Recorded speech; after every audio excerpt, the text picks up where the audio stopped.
Bonjour à tous. Voilà déjà plusieurs jours qu'on arrive à enchaîner les plongées sur les anneaux. Si je dis qu'on arrive à enchaîner ces plongées, c'est parce qu'a priori c'est pas simple. Il faut bien comprendre que cette zone du Cap Corse, elle est extrêmement ventée, une des plus ventées de Méditerranée, je pense. Il y a aussi du courant qui parfois n'est pas dans le même sens que le vent. Bref, c'est très compliqué de positionner la station abyssale à la verticale des sites que l'on veut explorer. Mais pour ça, on a un petit secret. C'est pas tout à fait nous, c'est plutôt le remorqueur, le pionnier qui possède cette extraordinaire faculté dont va vous parler le commandant Laurent Gommier.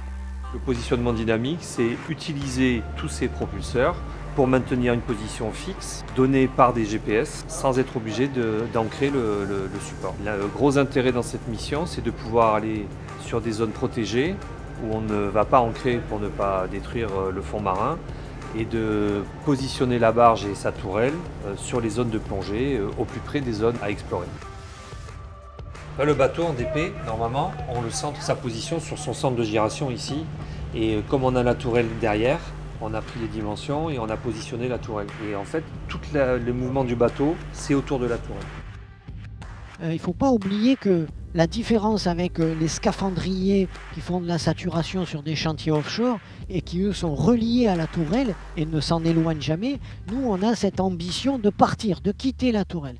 Donc il nous faut aussi un système qui nous garantit, nous au fond, de pouvoir retourner sans difficulté jusqu'à notre tourelle. Pour ça, on a un système de positionnement qui marche aussi par acoustique, qui est sur nos propulseurs électriques. On a là un écran avec un fond de cartographie qui nous donne les reliefs sur lesquels on se balade, qui donne la position de la tourelle en temps réel et même la position des plongeurs. Et en plus, ce système est capable de recevoir des petits messages écrits depuis la surface et nous, au fond, nous sommes capables d'en envoyer à la surface. Alors à tout moment, on peut informer la surface d'un problème et inversement. C'est un système qui est en cours de développement, qui n'est pas 100% fiable.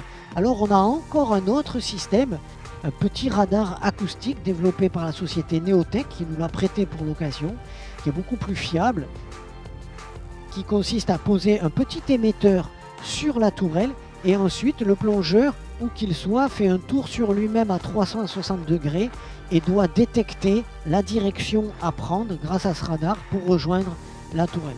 Voilà tous les systèmes qui sont en place, toute cette attirail qui nous offre une relative liberté à ces grandes profondeurs. À bientôt!